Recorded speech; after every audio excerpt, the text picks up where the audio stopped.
Hello students, இன்னைக்கு நம்ம TN 10th Maths exercise 1.2ல இருக்கிற third sum தான் பார்க்க போறோம். Question பாருங்க. A relation A is given by a set, the set x, y, y equal to x plus 3, x belongs to 0, 1, 2, 3, 4, 5. Determine its domain and range அப்படின்னு கொடுத்திருக்காங்க. சரியா? Solution. So இங்க பாருங்க நமக்கு வந்து x ஓட வேல்யூ தெரியும்.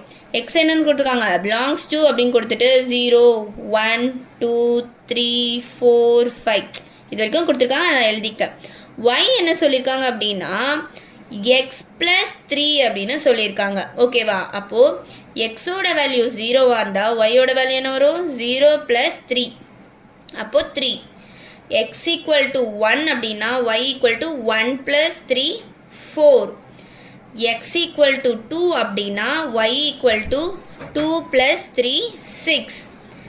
x equal to 3 அப்படின்னா y equal to 3 plus 3 என்ன வரும் இது 5 சாரி நான் மல்டிப்ளை பண்ணிட்டேன் 2 plus 3 5 3 plus 3 6. அடுத்தது x equal to 4 அப்படின்னா y equal to 4 plus 3 என்ன வரும் 7. x equal to 5 na y equal to 5 plus 3 8. ஓகேவா? அப்போ நமக்கு x ஓட வேல்யூவும் தெரிஞ்சிடுச்சு y ஓட வேல்யூவும் தெரிஞ்சிடுச்சு. இப்போ நம்ம என்ன சொல்லியிருக்காங்க அப்படின்னா relation R is given such that x, y அப்படின்னு கொடுத்துருக்கிறதுனால இதோட ரிலேஷன் என்னவா ஒன்று ஒவ்வொரு நம்பர் கூட பேர் ஆகி இருக்கு. என்னென்ன 0, 3 1, 4 2, 5 3, 6 4, 7 அடுத்தது 5, 8. ஓகேவா?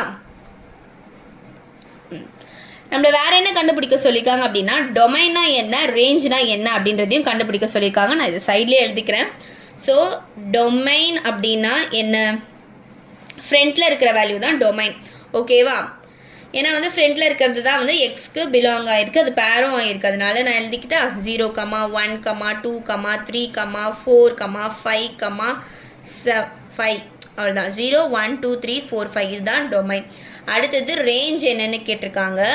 ரேஞ்ச் அப்படின்றது இங்கே செகண்ட் ரெண்டாவதுல இருக்கிற நம்பர் எல்லாமே ரேஞ்ச் அப்படின்னு வரும். அப்போது 0, 4, 5,